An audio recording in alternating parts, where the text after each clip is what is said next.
in my life too, I think of people that are like, you know, working for somebody, or they've been in a company forever, like, you know, stuck in their ways, that I can't imagine, like, if that were to end for whatever reason, you had to make money on your own. Yeah. So I think, like, in 3 years, which is not a long time to be in business, like, I was considering this a win. Like, yeah, I've figured out a way to earn money working for myself.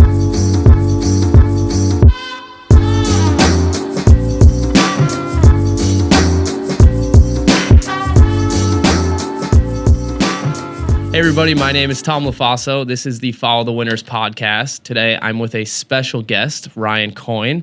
He was introduced to me maybe about 4 or 5 months ago through a networking buddy, and we've been working together ever since. Some really great videos we've been able to accomplish together, and this guy's awesome. He's killing it. So Ryan, please introduce yourself. Sorry, my phone's going off. All right, man. Breaking the cardinal rule. No.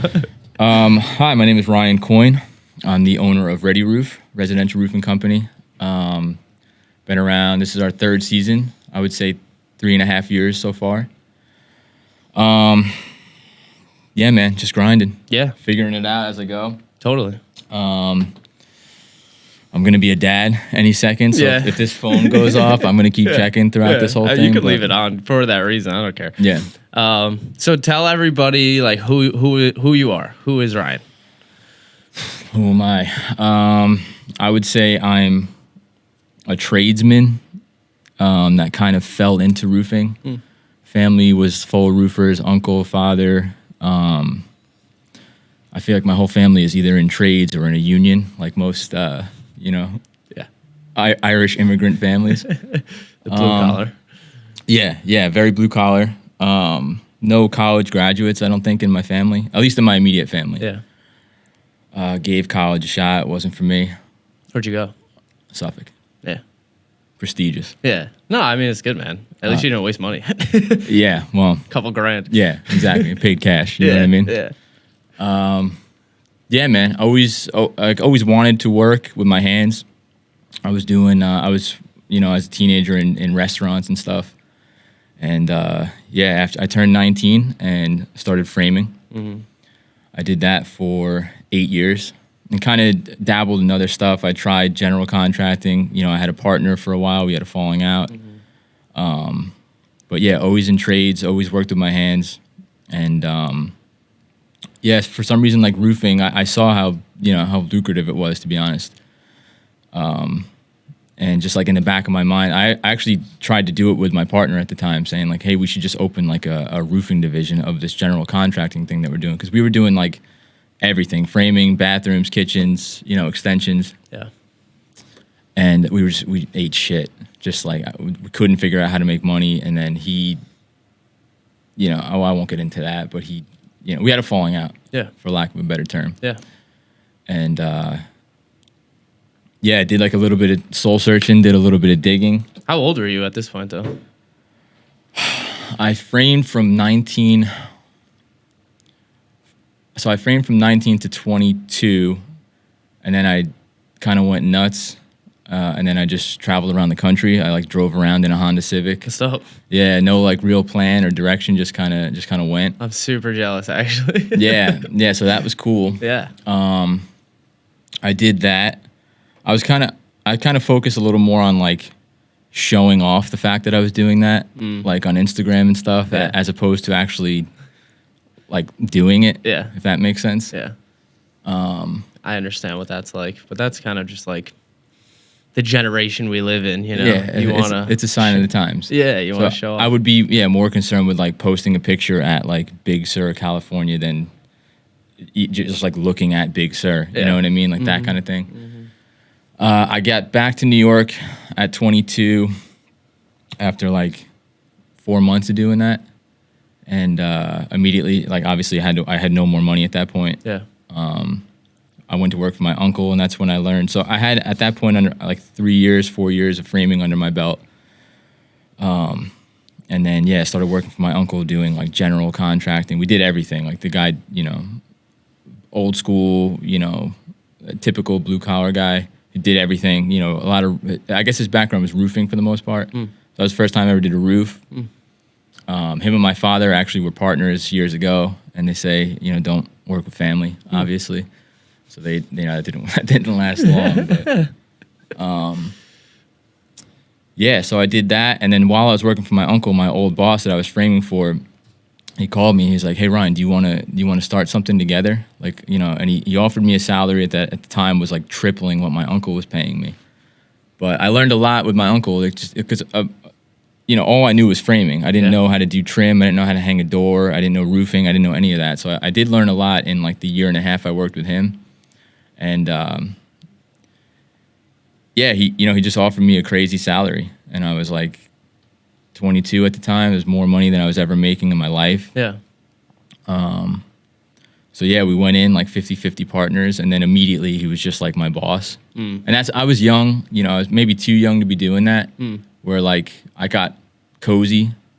Like I know now I'm running a business. I definitely was not running a business then. It was literally like he texted me an address, and I would go there and work for the day, and that was it. Yeah. I didn't help sell jobs. I didn't do like no we finances. we did no marketing. I had no idea like how the books worked. Yeah. I was paying taxes. I had no idea how much or for what reason. Good learning lesson. Yeah. So the money ran out. He was like, "Hey, what are we doing?" And I got my ass in gear. I kind of said to him like, "Yeah, I've been a schmuck for the last 2 years. Like I'm gonna do my thing. I'm gonna do my part now." And I sold a kitchen. It was like a $50,000 job. And then like in the midst of that, he had a separate company. He had a framing company in addition to the company that we had. So anytime we were slow, I would just go frame, and that would pay the bills. But there's no money in framing, like zero money in framing, unless you're, doing like Brookville houses or Martintown houses. Yeah. We just never really figured out how to make money doing it. Yeah. Long story short, he had an employee sue him. I don't know if I should be saying this, but he had an employee sue him because I won't get into the details, but kind of ruined things. Yeah, well, rightfully so. He was scared shitless. Like he thought he was gonna lose his house, all this other shit. So he said to me he was gonna close both companies and just go to work for someone. He's like, you can keep doing this. You take whatever guy you want and do it on your own. But he wanted me to like pay him a salary to. This is the weird part. He took me to breakfast one day. He's like, "Let's meet. Let's talk about it." And he had this like thing written out on a paper, and he was like, "Listen, you're gonna pay me $800 a week, and this is gonna be to help you like sell jobs and do X, Y, and Z. But I'm gonna go to work for somebody else, a builder that we used to frame for." And at the time, I was like so bombarded with the fact that like he's quitting both the companies, and now I'm like doing this on my own. Where I was like, okay, like I guess, yeah. And he's like, "Yeah, you'll pay me $800 a week for 2 years, and then we'll be even for like the money that I've been paying you." That's what he said to me, and in the moment I was like, "Yeah, that makes sense." And then I left. I'm sitting in my truck, and I'm like, "Wait, what the fuck was that? Like, what am I doing? I'm gonna pay him to go to work for someone else while I'm like struggling to figure out how to run a business." Yeah. And this is not to like smirch the man, because he's like no, but it's learning experience. Yeah, and like I'm so happy that he was like the first guy that taught me how to work. I feel like I lucked out like with this intro into construction by working for him, because the guy to this day he's a fucking beast, dude. He's like very intimidating stature. He's like 6'10", was gonna play in like the NBA and had a daughter like way too young, and that threw a monkey wrench in the business. But just a monster, dude. Like stuff that everyone needs ladders for. He's just like, dude, he would cut like 5 roof rafters and stack them and just like toss them on his shoulder, where like it would take 2 guys to help each other carry that kind of thing. So he was telling me this, like, "You're gonna pay him," and he wasn't like being intimidating. I think he was just going through a wild time in his life, and maybe that's why he thought I was gonna pay him $800 a week to not do anything. I don't know, man. It's like some reparations or something. Yeah. So at this point, so we had been doing that together. I was like 27 at the time, and like I saw this as an opportunity to I had that like travel bug in me again, where I was like, I kind of been domesticated. I was dating this girl for a long time, and I was like, this is an opportunity to like kind of see what else is out there. So I did the same thing. Broke it off with her. Things ended with her, and then I was like, dude, I'm single. I technically like don't have a job. Like, let me see what's out there. So I drove cross country again, just like in a truck, and I went to Colorado. So from that first trip I took when I was 22. Yeah. I do you know what woofing is? You ever heard of woofing? WWOOF. It's like a network of like ranches and farm owners that they'll like put you up and you just work on their property, and it's like a room and board type of exchange. Pretty sick. Yeah, it was cool. It was cool because I just went up and down the East Coast, kind of just like fucking around, like no real, like I had resources and family and friends all up and down the coast, and then like I started heading west, and I was like, oh shit, like I don't know. I need something to do. Like I'm not just gonna like, go out to a bar every night and be like the cool guy from New York that doesn't talk to anybody. So, I saw my sister. She was in Tennessee at the time, and she was like, "You should do this thing. Like I heard that you can like go work on a ranch and whatever." Sounds like fun. Yeah, dude, it was sick. So the first place I went was this place called Steamboat Springs, Colorado, and this guy had like a 17-acre ranch. Really like humble dude. He's a German guy. Met his wife here, traveling the States when he was like a teenager. But just a really, really smart businessman. That's cool. When I met him, he was like 42 at the time, and while I was there, they celebrated like their last mortgage payment. Yeah, and he had a bunch of rental properties in Florida, a bunch of rental properties in all over the place. I think he had like a dozen rentals, and he was like, "I don't really work. Like, I do stuff for fun." That's sick. Yeah, really like interesting guy to meet. Like just the first place I went. Yeah. But he wanted me to like go hiking and shit. I was just never into that. He's like, you should, he would like draw up maps for me like on the property. He's like, you got to see this, and I'd be like, yeah, definitely. And I just like never did it. I feel that's when I meant like I did the trip, but I feel like in hindsight I could have done it better if I just like kind of went all in on it. Yeah. Yeah, but those emotions, man. So sometimes it's tough. Yeah. So you get like drained, you get stuck. So yeah, exactly.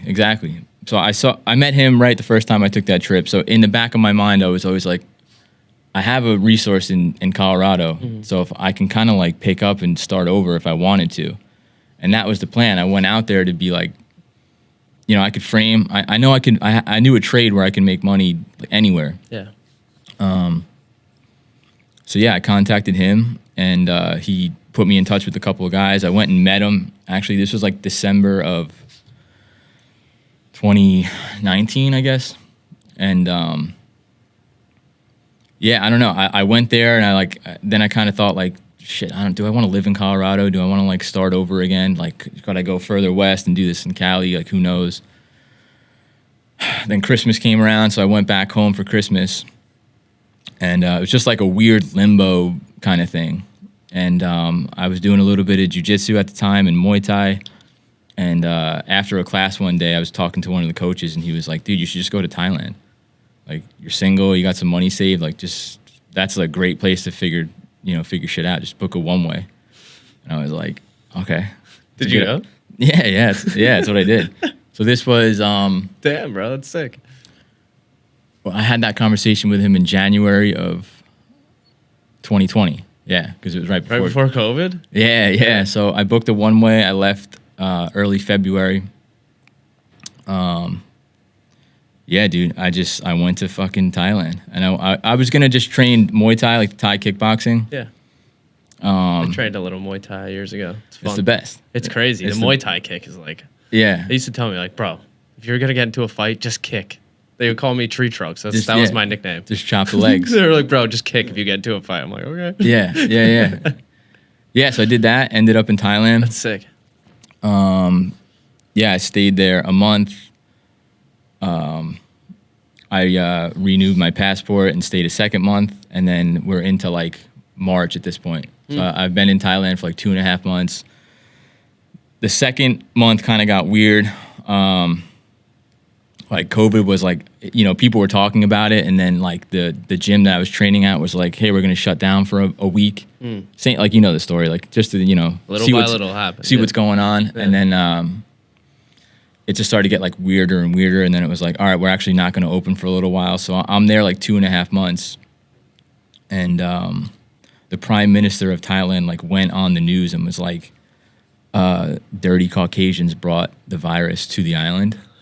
Or he said something, or someone like high up, some high official said that, and like overnight it was like, you were like, dude, a it was target. crazy to be there. Yeah. Like I tried to. My mom's birthday was coming up, so I tried to like go to the post office to send her something just to get there in time, and they wouldn't let me in. And I was wearing a mask and all this shit, and they were just like, for whatever reason, I don't know if it's because I'm the only white guy on the island. Definitely. But.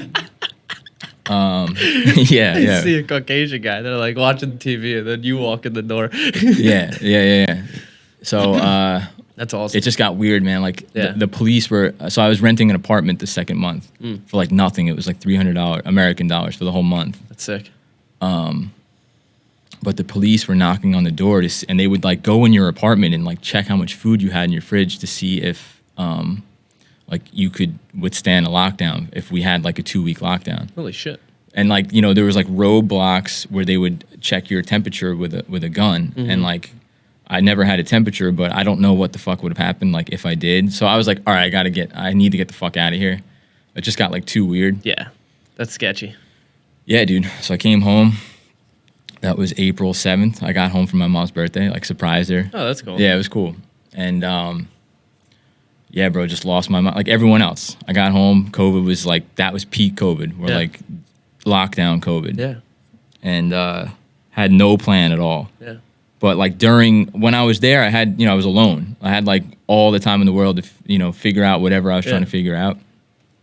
And like the roofing thing, like kept popping in my head. Like I couldn't like get that out of my head. Yeah. So I guess when we could, I'm trying to like remember this timeline here. I guess when we could go back to work. Yeah, it was like summerish, after the summer. Yeah. I guess like right before summer. I got a gig working for these builders in like the Five-Town areas. They just build new houses, and then like they had subs doing all the work, and then me and this old guy, Mike, cool guy. He was actually a neighbor of my parents. I had to go back home to mommy and daddy's house during COVID. Hey, man. A lot of people did. Yeah. Yeah, so just a neighbor of my parents, he was like, I'll give you work. I'm working for these guys. Like, they, I know trim, and I know you can frame, so like, just come with me.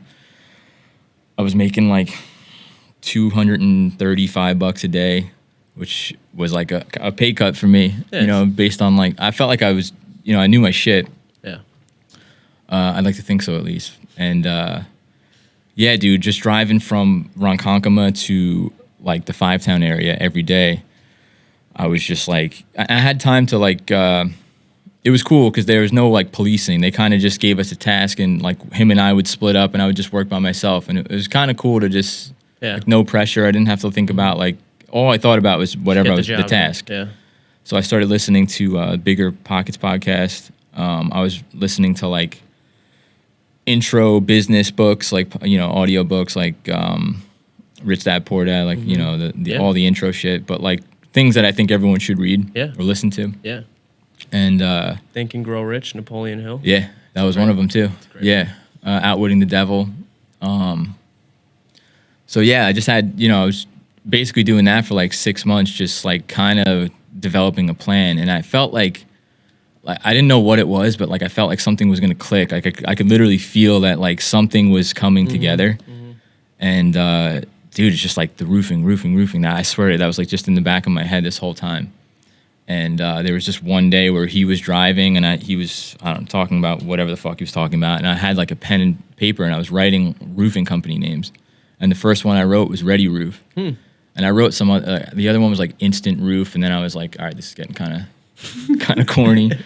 But Ready Roof just had like a, like multi-state, maybe like national. Perfect. Yeah, like it just like kind of rolled off the tongue. And then my girl, so I got involved with a girl right before I left for Thailand. And like I had booked a trip and then we started hanging out and then, you know, things kind of got like a little serious and I was like, you know, I booked this trip. The flight was like $1,500. Like I have to go and do this. And she was like, okay. Yeah. I get it. When I got back, her and I got serious and that's, you know, the mother of my child now. Yeah. But I never had like a woman that was like real with me, you know, like whatever. Yeah. And support system. Yeah, like, dude, I've never had that. Yeah. And she was telling, you know, like I was bitching about the job I had at the time. And I was like, every day, just getting home and bitching to her about it. And she was like, you got to start something or like, shut the fuck up. Like, I can't listen to you do this anymore. So I told my boss, like, I'm going to start my own thing. I'm going to give you like for the rest of the month. Cause it was just me and this one other guy. So I didn't want to fuck him and just like leave him high and dry. So yeah, man, I was like, I'm going to start this company and just figure it out. Like I got some money saved. I think I had like, at that time I had like 40 grand saved and I spent all of it starting the company. And like, even now I couldn't tell you on what. I have no idea, like incorporating, I don't even know what that cost. You know, like all the legal bullshit, it wasn't that much. Grand, but, yeah. Well, I know what I spent it on, actually. We moved into a new apartment, then I didn't work for like 6 months because I had a brand new company.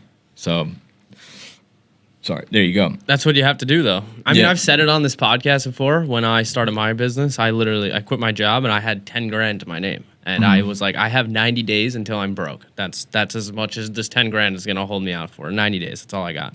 And I was like, I have 90 days to fucking figure this out, find a way to make money, and make it consistent where I don't have to go like be like, you know, it's like, oh, I got one job for $1,000. It's like, cool. What is that doing for you? Nothing. You know what I mean? Nothing. Like, yeah, you need stuff that's repetitive, you know? You need to keep working it. Yeah. It's scary. Very scary. Very scary. So I founded the company in November 2020. Yeah, 2020. And we didn't do our first roof until April 2021.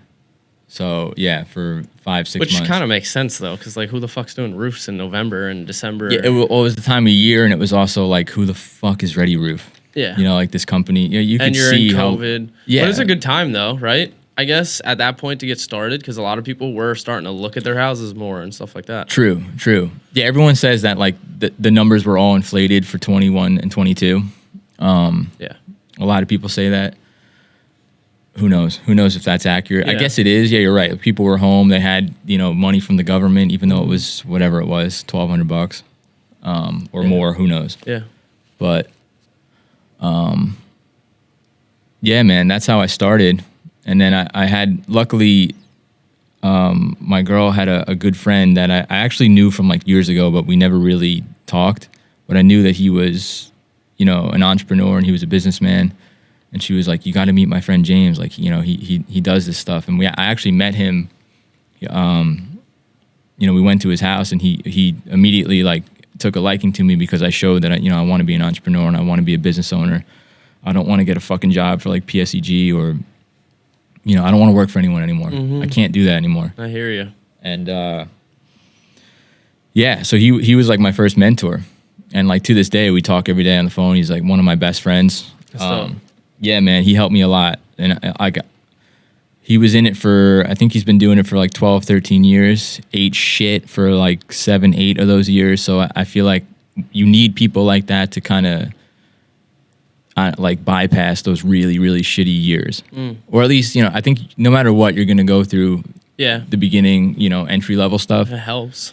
Yeah, you have to go through it. There's no skipping that. But at least if you have someone to call and be like, hey, my fucking world is crashing in on me. Yeah, it might not be like the end of your business kind of thing if you have somebody like that, as opposed to not having somebody like that. But in the beginning, you think it is. Totally. Like I've had so many moments where I'm calling him dumb shit that like I laugh at now, but you know, like dumb shit. But I think, yeah, I mean, everyone says it. It's so cliche, but like if you're a business owner, you do need a mentor. Yeah. You do need somebody, even this, you and I, like you need to talk to someone about it. 100%. That's why I network with business owners. Yeah. because I need to be able to like get that off my chest. And like my friend group, they don't get it. Nobody in my family, they don't understand it. They just most people I know, they show up to work Monday to Friday and they get their paycheck at the end of the week. They don't know what it's like to have to pay somebody at the end of the week, or have to be like, oh, I have to pay taxes now and it's thousands of dollars. Like, oh, good thing I've been saving up, you know, like, oh, there goes all my profit for the year, you know, like shit like that. Like there's a lot of stresses, and it's a lot of taking leaps, right? Like, yeah, that's what I was just saying in this podcast. I did one just like by myself the other day, and I was like, as a business owner, you have to take that first leap, and then there's 100, a million more leaps ahead of you, because it's every day. It's just like, oh, I want to do this. All right, well, it's probably going to be a little bit scary, but you got to jump into it, you know? Yeah. What did your family say when you started? When I first quit my job, both my parents called me and they told me I was fucking crazy. They literally word for word said the same thing. And I was just like, okay. I was working as a service advisor in Wantagh at a Ford dealership, making like 65, 70 grand a year. Like, fucking sucked. But to them, they're like, you're making a great salary, you know, good for you. You finally found a good job. And I'm like, yeah, I mean, I guess so, but it's 10-hour work days, and I got to work like 2 Saturdays every month, and I fucking hate my life. And I get bitched at by clients, and then I get yelled at by the mechanics because I'm basically overworking them, and they're pointing the finger at me, and like, it sucked. Like, I never liked it, really. I like cars, and I enjoyed that, and I enjoyed being around that industry, but the actual atmosphere of it, it was just like, this is horrible. No, why the fuck do I want to be here for 10 hours a day? Like, nobody wants to be here for 10 hours, you know? There's also no, like, end game. No. Like, there's no, I don't know if there's retirement or anything. Not really, though. Like, yeah, okay, they'd give me, like, maybe some kind of 401k, but you probably had to be there for a certain amount of time, which I wasn't. And then I just remember there was a bunch of other people. There was, like, probably, like, 50 people that worked at the last dealership I was at. Some guys are like 40s, 50s, 60s, maybe close to 70 years old, like working there. And you're like, where's the opportunity? There's one manager desk in this entire dealership. Yeah. And there's 50 people who work here. Who's getting that desk? You know, like the room for growth isn't like, you know, but with corporate, you might have that ability a little bit more, because they might have like larger, you know, entities that they can kind of push you into, manager of this, manager of that, or HR, head of this, you know, where it's like, okay, I could climb that ladder and finally get to that point. But some of these other smaller, you know, what seem like big companies, but they really are smaller, it's tough, man. It's really tough. But yeah, like overall, my parents told me I was crazy. But now it's the funniest shit, because they're like, I'm so proud of you. And like, thanks, I appreciate it, you know, but you guys told me I was crazy. Yeah. You know, and now it's like, oh, I'm so proud of you. You're working so hard. Don't give up. And I'm like, yeah, I'm not. But like, I didn't get here from listening to any of you guys. Yeah. Dude, I started the company and didn't tell my family for like a month. Yeah. Like, especially my dad, because he was a roofer. Yeah. He roofed for my mother's father. He roofed with his brother. And when I told him, he like hung his head. He's like, why? Why do you want to do that? Like any other trade, you're going to be married to these jobs for 30 years. Like, what are you going to install them? Like, are you going to hire guys and trust that they know what the fuck they're doing? Like, biggest mistake you could make, right? Yeah. But it's scary when other people throw their fears onto you like that, right? Like, it's not comforting. I know why, you know, I know why, like, your family doesn't want to see you get hurt. No. I know why they did it, but, yeah, of course, you know, you want that support team, but like, that the only reason why they're saying please don't do this is just because they don't want to see you get fucked. Yeah, they don't want to see me fail, and then all of a sudden they got to pick up the pieces and be like, oh shit, all right, we got to figure out, you know, my kid who's in his late 20s, like how to figure out how to like help him out, you know. Yeah. You should have it figured out. Yeah. Trust me, it's a bit crazy, but like I was saying, like my family members, they're very, very enthusiastic about it at this point. Actually, my mom came to me 2 weeks ago. She said that her boyfriend went and saw a psychic. I don't know if you believe in that stuff or not, but she said that the psychic basically told him that my family needs to give me more support when it comes to business. Whoa. And I was like, yeah. And I was like, that's like valid. I was like, I really do. I could use more support. Not like financial support, nothing like that. Just like a pat on the back and like, hey, you doing all right? Can I help you out? You know, like they don't do any of that now. Not that they don't. They do. My mom is definitely always there for me. My sisters, you know, they are like enthusiastic and they are happy, but like if I ask them for help, it's not happening. You know what I mean? I've asked both my sisters to help out a bunch of times and I've gotten like, either like, yeah, I'll do it later for you, and I'm like, nah, like I got clients, I want this shit like fucking right now, and I'll pay you for it. Like I'm not like being like, oh, like can you do this for free? I'm like, my sister who's a writer, I brought her an entire book. This guy has 5 books. I brought it to her. I go, this guy has 5 books. He wants you to review every single one of his books for like typos and just like whatever, just to make sure it's good. She was like, all right, I'm a little bit busy right now. And I was like, bro, this guy's going to pay you like $600 a book. And they're not like thick textbooks. They're like, like 100 and something pages. Mm-hmm.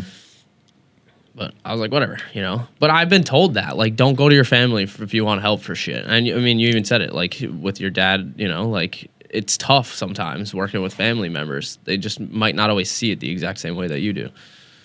Until this is where I listen to like Ed Milet, and he says this, where he's been able to influence his family to look this other area of life, basically, where like you can show people so much, like I'm killing it. I've amassed this amount of wealth and this amount of happiness, and then people in your family start looking at you like, how the hell do they do that? And then they want to try and copy you and do everything that you're doing to get to that same level. Of course. So, like he'll say like the support comes when you've done it already. Yeah. Which I can see, Which is shitty. Yeah, but I get it. I do too. I get it. It's like a trust factor. And to be honest, like, maybe this is because I'm expecting a child like literally any second, but like I would probably do the same thing. Yeah. Who knows? I don't know that, because I feel like I'm new to this entrepreneurial, journey. Yeah. So I might approach that. I will definitely approach that different than my parents did. Because you have entrepreneurial tendencies, as they say. Yeah. Because of that, you would probably approach things differently. But overall, I don't know. Like, I want to be able to get to a point where I can kind of look back on people in my lives or people I come across or whatever and be like, hey, how can I help you? Even if it's just like a nugget of information, you know what I mean? And like trying to just push them into like, keep doing it. Yeah, keep trying it out. Maybe if that doesn't work, then try it this way, because that's what it's all about. So I don't know. I mean, it's good. And like, I know we're going off on like a whole tangent here, and I'm like, I love this. But like, I'm happy you came on this podcast, because the follow the winners for me, like the people that I want to go after the most are young people, because it was only like 3 years ago when I'm 28 now. When I was 25, I hated my fucking life. Like I hated it. I was in a terrible relationship. I hated my job. I woke up every day. I would get sick every day when I woke up. I would literally throw up every morning on my way to work, like literally. And it was just terrible. I was like, this is not a way to live life. So I want to inspire people that are out there. You were like pulling over on the way to work to puke? In the shower, actually. Every day? Every day. Literally every day I would throw up. What do you think that was? It was just anxiety of not literally wanting to go to work. And I would have to force myself because I needed money. So I was like, okay, I guess I'm going. Damn, that's wild. Yeah. And a lot of days I would call it sick because I would be like, oh, I just threw up this morning. I don't feel good. And like that was my way to get out of work. But then it would be like, 10 o'clock. I'd feel fine. And I'd be like, fuck, man, I probably should have went to work. And I'm like, yeah, but like I don't want to fucking be there. I'd rather just like watch Netflix all day and chill. So do you think that like average people that have like regular W-2 employment, do you think that they struggle with stuff like that? Absolutely. Do you think like the majority of people I are would like say that there's over 50% of America struggles with that. physically ill going to work? I don't know about physically ill, but some sort of like anxiety. I don't know necessarily if they're throwing up in the morning, but some level of like pulling the covers back over their head when the alarm clock goes off. Yeah, that definitely. Tons of just the like, I don't want to do this, but I have to. Mm-hmm. That I think is very big. Getting sick, I don't know. I've met other people that's happened to. My sister, it used to happen to before school every day because she hated going to school so much when we were young. But like, I've heard other people that happening to. It was just crazy, bro. Like, it's not like I would just like cough to a point that I would literally get sick because I was like anxiety ridden. And then I'd be like, all right, I guess I'm going to work now. Like this is something I just got over like 2 years ago or so, but the entire time I was framing, working for my old boss, I would wake up in the middle of the night and just sit up and pretend like I was like busy working. Dude, I just got over that. Like, really? Yeah, I don't know what that is. I don't know if that's like a fucking mental illness or something. No, I've never heard of that. But I would be dreaming that like I was not doing what I should be doing. Like I was like fucking or like on my phone or like hiding in the porta potty, which I thought my phone was ringing. I would be dreaming that, and I would just shoot up, and I'd be like half asleep, like like going like this with like a hammer or something until like very recently, dude.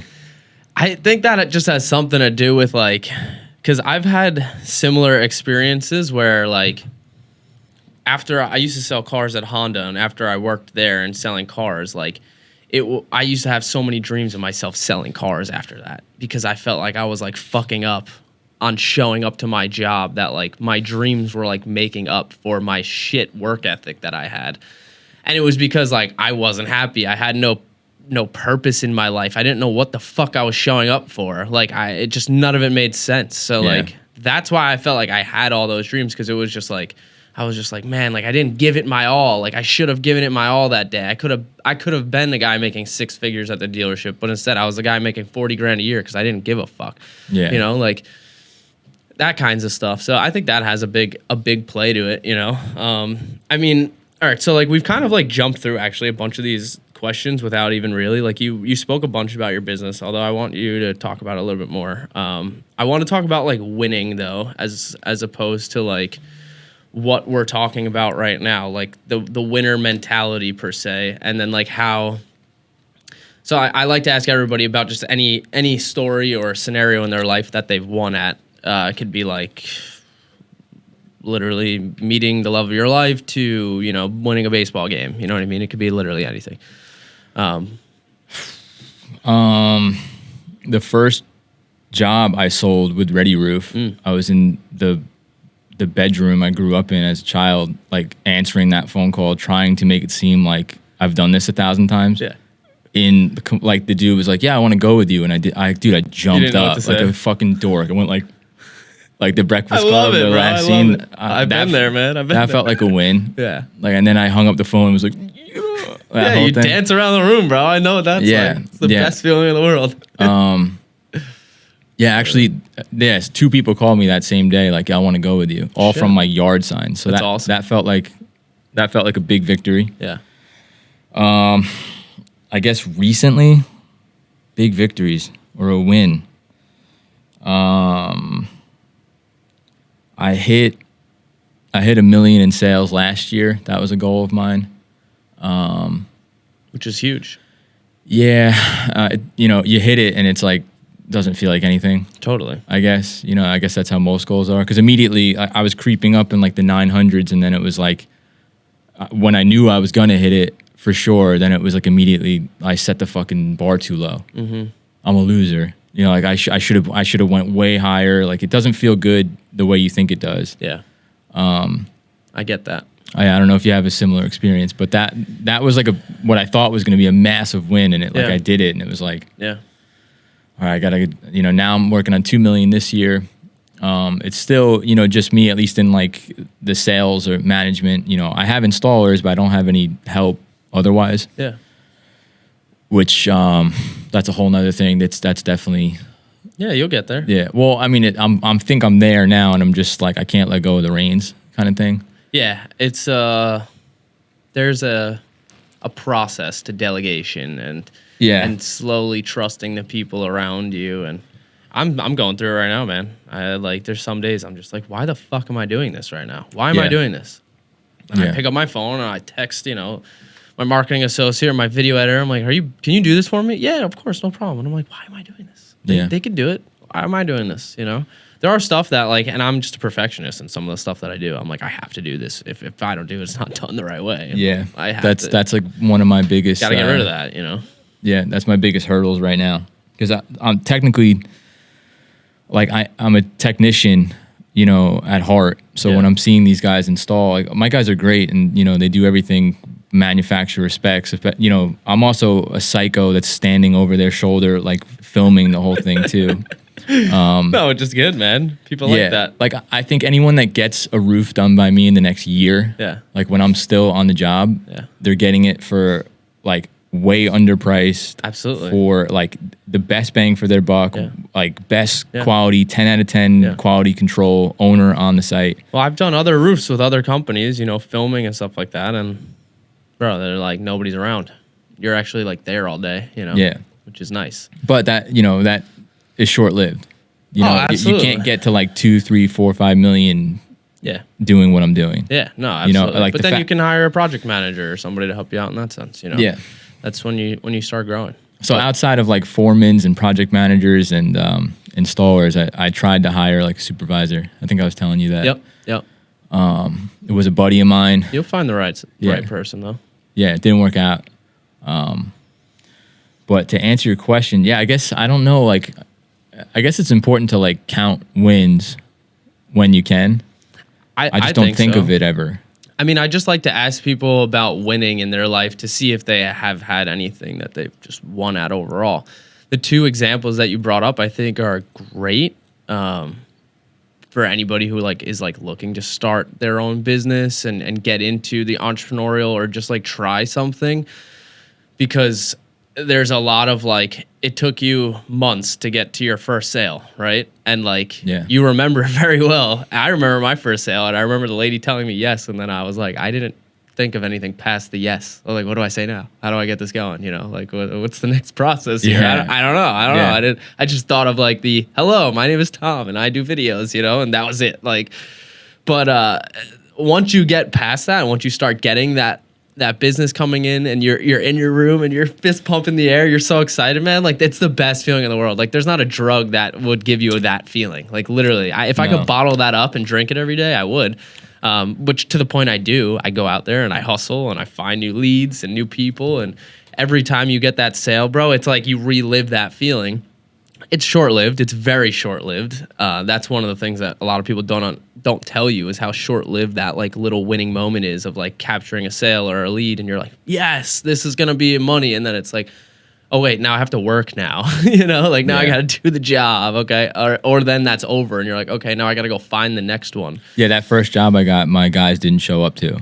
There you go. Yeah, that's stressful. So I've never dealt with that. Obviously, it was the first job. I'm just sitting in my truck outside of the house, and the homeowner's like. And I'm like, I didn't even know what to say. I had to think of something. Yeah. But you know what I did think of recently? I don't know if this is a win or not, but I was thinking, like, if you're a W-2 employee, like, imagine, 5 years ago or 6 years ago, you're working at the dealership and you don't have a plan. Like, imagine how daunting of a task it would be to think of, like, earning income for yourself. If you have no plan, like, that's such a fucking massive mountain to be at the foothill. You can't even figure it out. Yeah, so I think there's a lot of people that, like in my life too. I think of people that are like, working for somebody, or they've been in a company forever, like, stuck in their ways, that I can't imagine, like, if that were to end for whatever reason, you had to make money on your own. Yeah. So I think like in 3 years, which is not a long time to be in business. Like, I was considering this a win. Like, yeah, I've figured out a way to earn money working for myself, which is like, dude, there's no fucking better feeling than that. No better feeling. Like, I remember asking someone, I'm sorry to cut you off, but you're reminding me of someone I asked years ago, like 2 years ago, right when I started doing this. If you had no money and someone told you they need $10,000 by the end of the week or they're going to kill you, how would you get that money? Working for someone you couldn't. There's no way. Right? Like, as a business owner, like, legally, now I'm like, shit, okay, yeah, I can figure it out.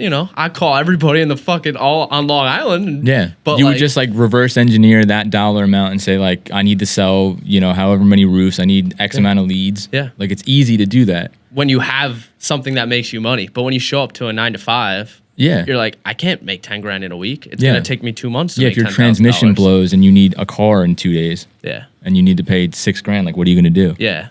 That's what's kind of crazy about stuff like that and then being able to figure out, like, okay, how I can make money. For me, it was just like trial and error. I had videos that were literally like $50 for one video. I was going to people. I was like, I'll film and I'll edit, $50. I got a few of them and people said yes. And I was like, okay, people actually pay for this kind of stuff. Cool. Well, this is also not to say for people out there listening that like business owners aren't complete fuck ups sometimes. Oh, dude, I know a lot of guys that don't have a pot to piss in. Yeah. And they're like raging alcoholics that run whatever companies. Yeah. I'm obviously not going to say, but no, it happens. It totally happens. Yeah. Yeah. I don't know, man. It's definitely it's a grind, overall, but I like what you just said there. Yeah, I don't know when that was. It's recent, but I thought, like, that's a fucking win. Yeah. Like, I'm my own boss. No one's telling me where to go or what to do or what to say. And I figured out a way to like make a decent amount of money. Hell yeah. And there's also no cap to it too. And that's the best part. Nope. Of course. And you can even in 5-10 years turn around, sell the business, and make a ton of money off it, and try something else. Yeah. Or get yourself to a point, like I met some guy the other day, and he has a marketing company that he's been running for 15 years. He goes, I don't do anything. I don't do anything anymore. He goes, now he's got a bagel store that he runs. He was talking about doing some construction work, and I was like, nice, man. Totally hands off. Totally hands off. He's like, I hired everybody for this business that I need. Everybody. Managers down to the, the everyday laborer kind of people. And I was just like, that's sick, man. Yeah. It's like, now you just sit back and make money. You got people doing sales for you. You got people managing clients. You got people making sure everyone's doing their job. They say the team that you need already exists. Yeah.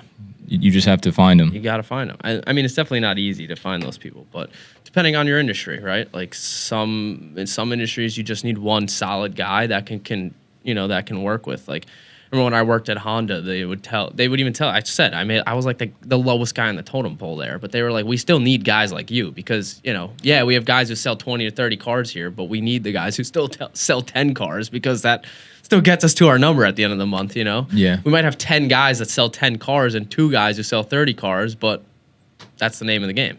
Yeah.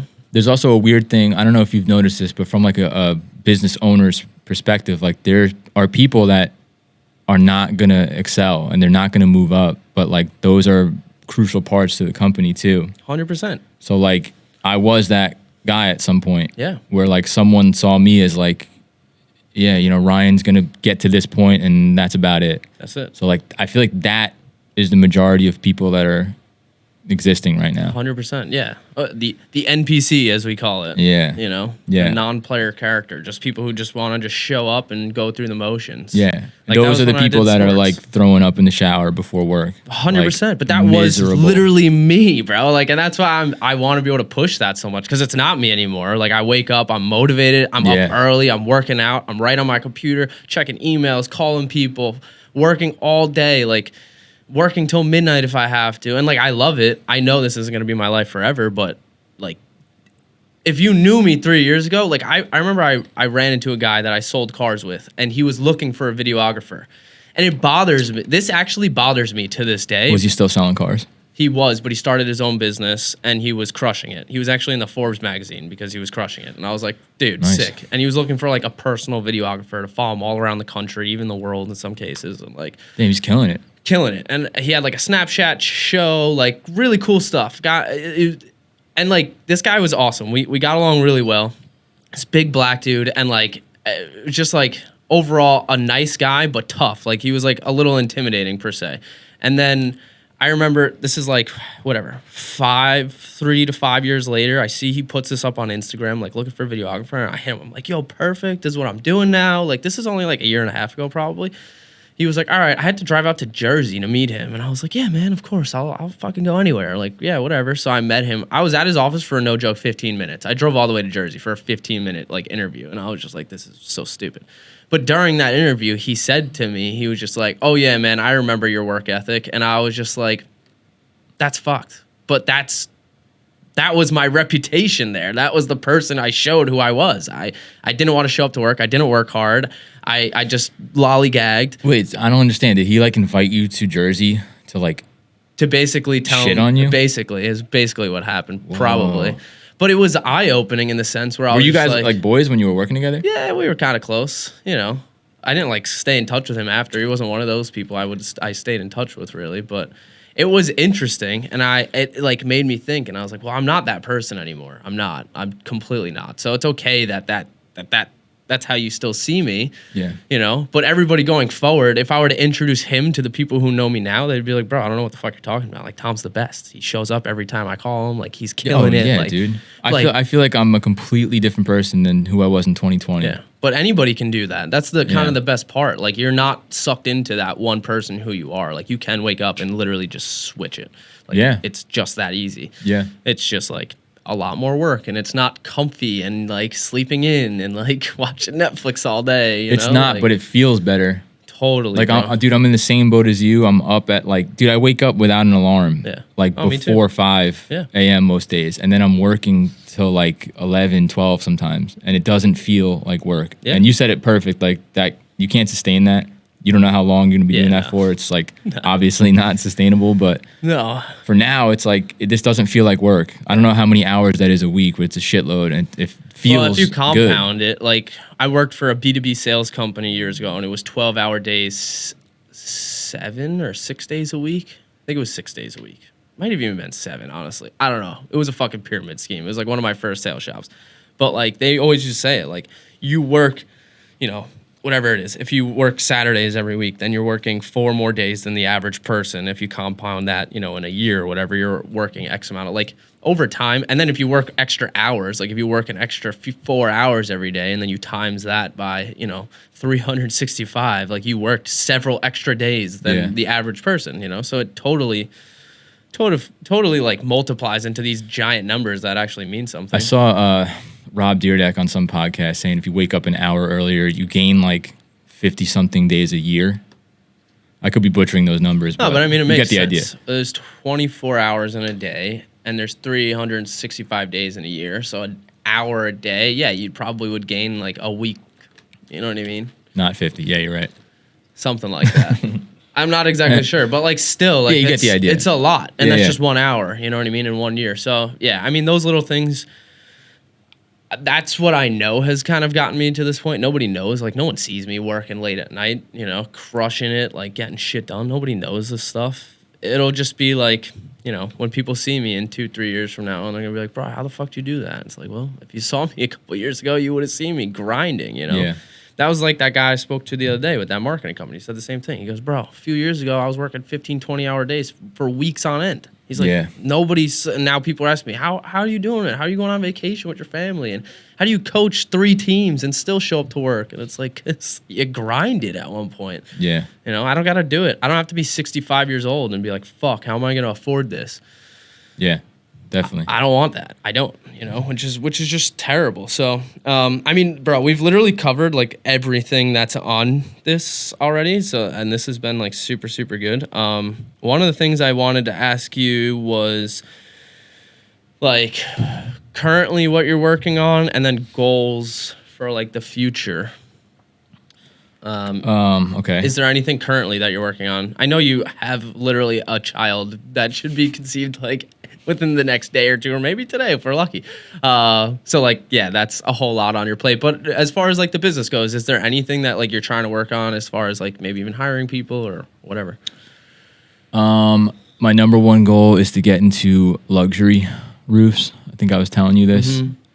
We've done a couple. I want to I don't want to leave like traditional residential roofing. Yeah. You know, because you have to do it. Yeah. Even if you get to like, you know, high end stuff, you're still doing the 20 square regular houses.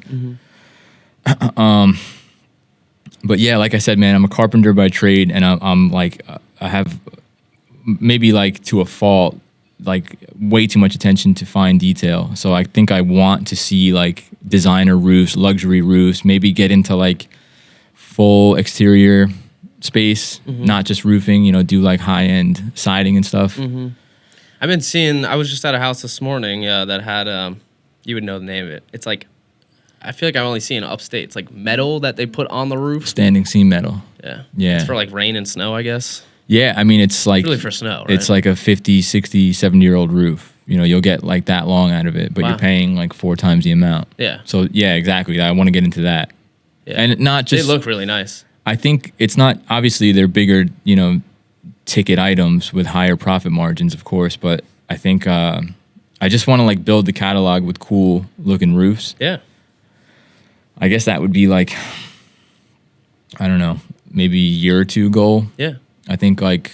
You just got to really start doing them, you know? The more you can get, more people see that you do it. Yeah, I mean, like I do have a couple under my belt that I've like given away for free just to do them. Yeah, for sure. Not free, but you know what I mean. Yeah, no, I get it. But yeah, just like I really also I want to get these like systems and processes like down to a T, because I have, you know, I have 2 different CRMs that I use. You know, I do have a system that I implement, but I need to have it like down so pat that I can show someone else and not have to do that bullshit anymore. Yeah. Like I don't want, the reason why I'm working from 5 a.m. to midnight is because I'm like wearing every hat, you know, and I'm sure you can you can attest to that. But It's stressful. Like even just before you got here, I'm sitting on here, I'm just checking emails. Usually checking emails for me used to be like just a couple minute task.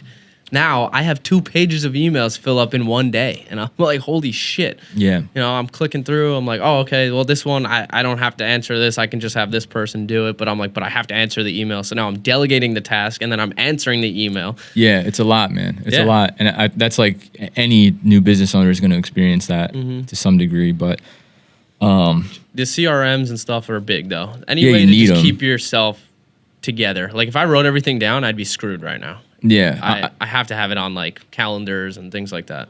like right from the digital. get go, I always had CRMs. Like I didn't like start, Yeah. like they call it like dashboard contractors to just have like shit piled up. Like I've never heard that, but I do. handwritten I stuff. know Dude, you see it exactly all what the you're time. talking about. If though. you're like 55 and older, still roofing, like look at the guy's windshield. Yeah, It's just some fill the shitty papers. Ford F-250. And he's got the metal whatchamacallit, like paper holder. You know what I'm talking about? The thing that opens up. Yeah, He's got yeah, the yeah. papers. He thinks it's like state of the art. Those are the guys that like I've never advertised a day in my life. Yeah, true. Not to throw any shade on you, but No, but like when I meet guys like that, I'm like, look, man, do your thing. You know what I mean? Yeah. If it's working for you, it's working for you. I'm not gonna tell you you're doing it wrong. If you're Right. making money, you're making money. Right. You don't gotta listen to me. right. But yeah, man, I want to get. I guess like short term, and we're coming up on winter too. Yeah. It's gonna be winter in 3 or 4 months, so Yeah. I'm gonna have the time off to like really get these things down. You're gonna look to do anything in the winter at all, or Dude, like believe it or not, there's obviously like repair work. Like snow can really screw a roof up. It's not like we're not working at all for like 3 months, and there are people that need a roof replaced. Like there's like crazy windstorms that will rip off a couple And you got shingles. no here and there. choice. You need a roof, yeah. But it just sucks. It's like it's cold. not only that, but it's like the shingles are like stiff as a board. To cut them is super hard. They don't heat up, so they don't adhere right. So it's like I'm now taking on the liability of the shingles not sealing to one another and the fucking brand new roof getting blown up. So you almost have to like charge more in the winter. You don't have to, but you probably should. Yeah, and take more precautions as you're doing it. Yeah, but this winter I'm gonna have it. I want to set it up so that like every single role within the company, from like receptionist to like in-house sales to like project managers and supervisors and like sales team, I want every single role written down and like explained where there's no questions asked. There's no like, what do I do next kind of thing. Yeah, the process. Yeah. That's what I've done over the past few months with my video editor and my marketing associate for each one of, because my clients are a little bit more specific on their needs. So we've created processes for those clients depending on like how it's coming in. If we're creating content for them, like, okay, delegate, you make the content. Then once the content's done, it's like goes into client approval or like quality check. I'll take a look at it. Then I'll send it to the client. The client likes it. Then I'll send it over to the marketing associate. Then she can, create a caption and post it. And it's like, I have to get this process down. And it's like a machine. Once you get the machine like put together, you're like, all right, we just got to fuel it. That's it. Now we just got to put gas in it. And clients are the oil, or like, no, I'm sorry. Clients are the gasoline, and like your infrastructure is like the oil basically, and you just got to just keep running gas through it, keep getting new clients, and make sure that your employees are staying like they have tons of work to do. That not too much work, but enough where it's keeping them busy. I feel like because you kind of do, a whole handful of things. I wonder if it must be your system and process is probably so much harder than mine, just because there are so many different moving parts.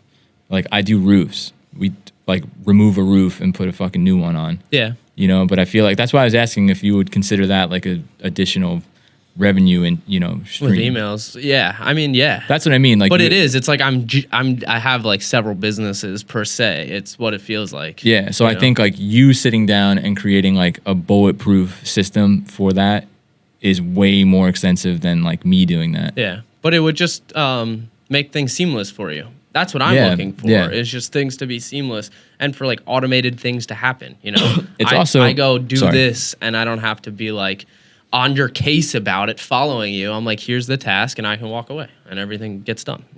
That's what I want to do. But you and I, don't own businesses right now. No, we own jobs. I work on my. Literally. We work. I own a job. Yeah, we work 100 hours a week for minimum wage. Yeah. But it feels good. Basically, man, like it's like great. I've made more money than I ever had this past couple years, which has been amazing. But it sure don't feel that way, like. Oh no way, dude! No way. And like taxes, I told you they suck. Like it's just. It's been quite the ride, but I wouldn't give it up. Like I was just saying this, like I could get like teary eyed if I really think about it enough. Yeah. Like I'm not gonna fucking give up. Like I'm just not gonna do it. There's nothing that's gonna stop me. Like literally, unless we go into like World War III and I'm like, fuck, I gotta go into the military. That's the only thing that's gonna stop me. Same thing. Like, there's no scenario I can imagine where I'm not doing this. yeah. How would I want to go work for somebody at this point? And Can't. with How knowing could you? everything that I know, I'm gonna pick myself apart. The only way I could potentially see myself ever doing this is if I somehow completely sell off my business and I find like the sweetest thing in the world where I can still do my own thing and get paid a good salary. But like I don't really see that happening. And like overall my goal is to leave a legacy, and like working for somebody. My grandfather's a perfect example. He worked for people his whole life. At one point the guy was making like 200 grand a year, maybe even more, was killing it. Had $1 million in the bank at one point. Like the guy was doing really well for himself, but he worked for somebody else. And now he's 90, and like, yeah, he's been able to help out so many people in our family and this, that, whatever, but he's like 90 years old and he's worried about money. And I'm like, kind of looking at it like, damn, like I don't want to be 90 and have to like worry about money. Mind you, he's got probably plenty of money. He's just cheap half the time. But like, I want to be able to take care of myself, my family, my kids, all that shit. Like I want millions and billions of dollars. As crazy as it is to say, like that's what I want to get. I feel like I've been put on this earth to just be able to thrive, and there's no reason why I can't, Yeah. I mean, there's definitely positions you could get. Like the fucking CEOs and the shit like 10th that. guy at Facebook still makes 25 million a year, And like I think about this all the time. If I were to sell roofs for like a bigger company, Well, yeah. dude, I would murder it. Yeah. Like if I didn't have to worry about like scheduling and all the other bullshit that goes Or even like paying taxes, yeah, like payroll, like, Yeah. scheduling jobs, all material, all this other shit. If my only job was to show up, yeah. get someone text me an address and I go there and sell a roof, dude. And a lot of people do that, and they're super happy, Like, Yeah. I've met guys, like even guys in the solar industry that I meet now that are just sales guys. Yeah. They kill it, bro. They're making great money. They just sell solar all day long. If I can go back in time, I wouldn't be would- swinging hammers. I'd be selling. Yeah. Definitely. Well, I mean, that's what I went to school to work on cars, and then went and did sales because I was like, I don't want to work with my hands anymore. There's guys out there that like don't seem much smarter than me, and all of a sudden they're making way more money and they're not breaking sweat, Yeah. So that's why I got into sales, because I was like, shit. And then you learn, like, damn, sales is cutthroat. You meet guys. Oh, like, yeah. When Yeah. I worked at the car dealerships, or even when I'm at these realtor offices now, these guys are no joke. You step in their way, whatever, they will take you down. They're like, yo, you don't touch my money. You don't mess with my family. You don't mess with my deals. You don't touch my clients. None of that stuff. And they'll literally get in your face and fight. I've actually seen guys get into fist fights over car sales because you took my client, bro. You did this, you did that. It's like crazy, but that's how it is in some of these industries. It's cutthroat. Yeah, you got to have a certain demeanor to do sales, I think. Absolutely. I Got to mean, be thick-skinned, for yeah. sure. Oh, I mean, you're gonna get no's all the time. That's what happens. You just get used to it. But it is what it is, man. Like, you grow that thick skin over time, and it's not for everybody, And then you go into like dark places where you're like, fuck, nobody wants to buy anything from me. This sucks. This is terrible. And it happens, and it's just like this wave of it. But you just gotta stay strong, keep your head high, and just like keep trucking and going and going and going. Eventually, people are just gonna buy from you, Yeah, man. In the same day, I had someone call me and say, "Hey, I'm just letting you know your estimate was like $3,000 higher than everyone else, and I think that you should like reevaluate your company. Like this is why people don't trust roofing contractors. Do you need to make that much money off me?" And I'm like, I thought the price was like just right. I got off the phone with him, and I'm sitting in my truck in my driveway, like, Yeah. fuck, like, am I like a piece of shit? Like, did I charge too much? I don't even know. 10 minutes later, I'm still sitting in my truck. A different guy calls me, and he's like, Ryan, I just want to make sure, like, did you make a mistake on this estimate? Because I feel like it's too low. Dude, like, I'm not kidding. It was like a sign or whatever the fuck you want to call like, it. But what the fuck? Yeah, But it was crazy, man. It gave you the answer you needed, which is just everybody's got different perspectives. Yeah. I've done work for people where they're like, I mean, I feel like I said this to you the last time I saw you, or somebody I was talking to recently. They were like, oh, like, what do you get for videos? And I was just like, it depends. I was like, I don't know. I'll have big companies come to me who want to pay $3,000 or $4,000 for me to just film. I don't even have to edit anything. I just show up my camera and hit record, and they'll pay me good money for it. Then I got other people who are just like, you know, what's the cheapest you could do a video for? You know, just like, all right, man. Like, yeah. Well, expensive to someone is like, you know, peanuts to someone else. Totally. Especially in that like luxury, you know. Yeah. I quoted a few of them, and they're just like, yeah, cost what it costs. Yeah. I mean, who was I talking? The power wash guy. I was talking about that today. And they were saying that the bigger houses they clean, the clients are so much easier to work with. The small houses, they're like making sure the job's done perfectly. They want to make sure everything's fine. If there's any issues, they're calling. Like, there's so much more of a headache, but it's because their money doesn't go as far. So when they spend it, you know, they're like, shit, where's my money going? You know, why am I not getting results? In my case, you know, if like they're like, one video, like, I didn't get business from this. It's like, yeah, well, that's not really the point, you know? Like, yeah, obviously we want to get you business, but like, it's marketing. It's not just gonna happen, you know? Yeah. So it's different. It's different for everybody. But cool, man. I mean, that's all like a lot of good stuff. You have some stuff that you're working on. You have goals basically for the upcoming year. Where can people find you if they wanted to hire Ready Roof? I think we have some pretty cool videos on Instagram. Yeah. Ready.roof, I believe. I think that's the handle. I'm not even sure, but if you search Ready Roof on Instagram, you'll definitely find us. Okay.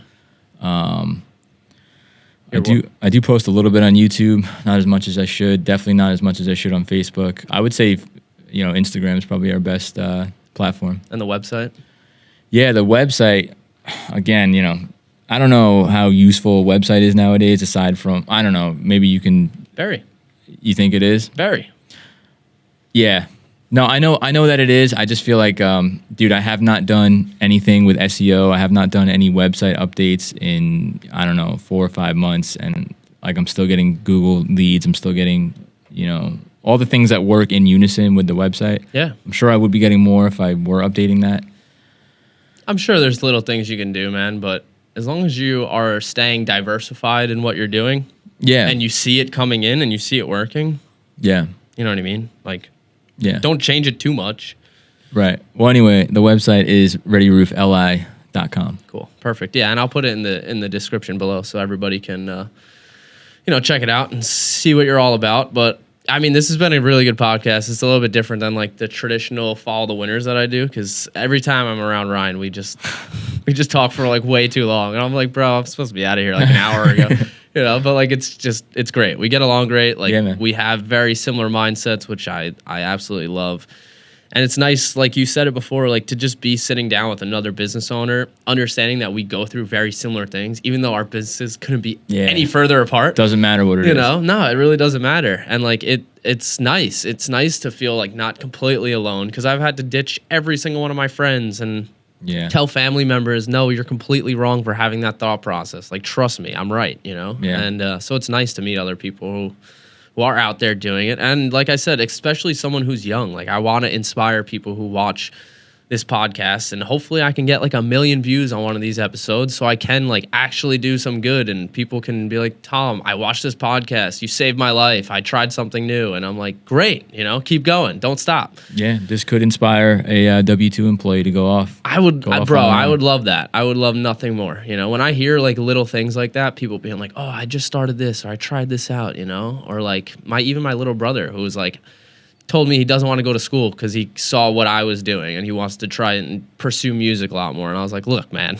don't say that too loud. But like, at the same time, like, good, follow your dreams. You're young, you know, if you fuck up, whatever, you're 20 years old. Yeah, I think you can fuck up endlessly until you're like 27. I agree. Then you should really start getting your shit together. Yeah. 28, what are you doing? But 27, I think you can fuck up nonstop. I agree. And try it out. Try out fucking everything. Just try it all, you know, and see what works, see what you like. That's how I got to this point. I tried out so much shit, and then I was like, oh, I like that. I absolutely don't like that. You know, it's crazy, but yeah, man. This has been good. Thanks. I Thanks appreciate for having you. me, bro. Yeah, This was fun. Yeah, it was a lot of fun. Cool.